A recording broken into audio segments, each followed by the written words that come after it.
For lots of worthy community projects, there are many people who have no desire to be the leader, but are very happy to be led. Often without someone who is willing to lead and is capable of leadership, projects simply will not proceed. It is also part of our tradition that when someone becomes a leader, people who don't like the personality or the current strategy arise as critics. If these critics are capable communicators, they can foment resentments, distractions, confusion, and even revolution.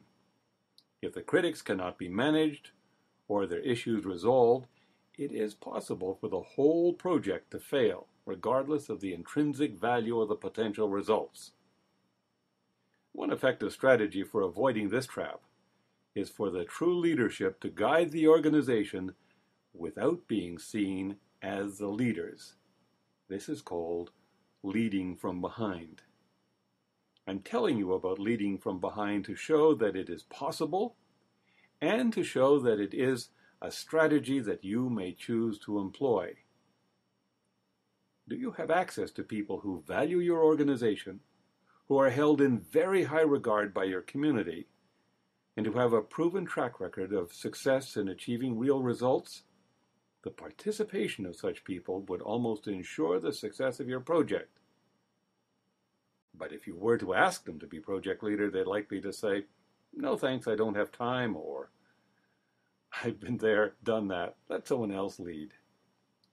In these cases, would they serve in an advisory position? Might they lead from behind? Let me tell you how I learned about this strategy. At the time, I was much younger, and I had a fairly high-profile job. A couple of very skilled community organizers approached me to ask me to chair a steering committee for a crucial community event. While I truly supported the cause, in those days I knew nothing about how to lead such a major event. "Don't worry," I was told. "We will be here to support you and help you every step of the way." And they were. So I became the titular leader. In the days and months that followed, I provided all of my energies and public enthusiasm to the project. I felt that I could operate with confidence because I had these old hands as daily consultants who would offer advice, and in cases where I simply was incapable, they would quietly see that whatever was needed was done. The event was a huge success. So, was I the leader? Technically I was.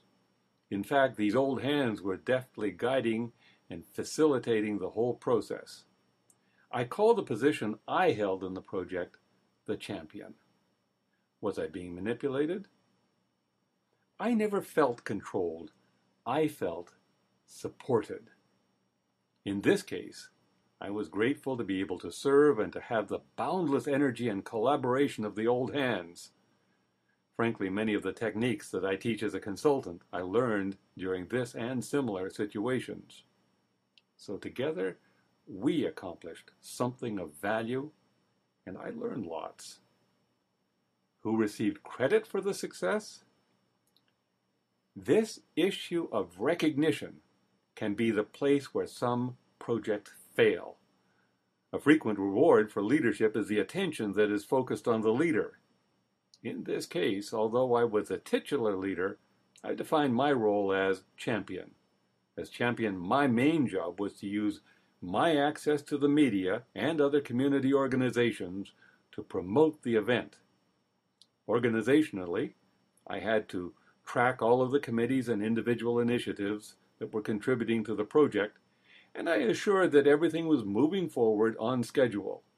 Since I could see what everyone was doing, and I was talking to the public, I could use that to ensure that all of the contributors were receiving recognition for their work. The focus then was on the project and on all of the contributors, and it was not really about me.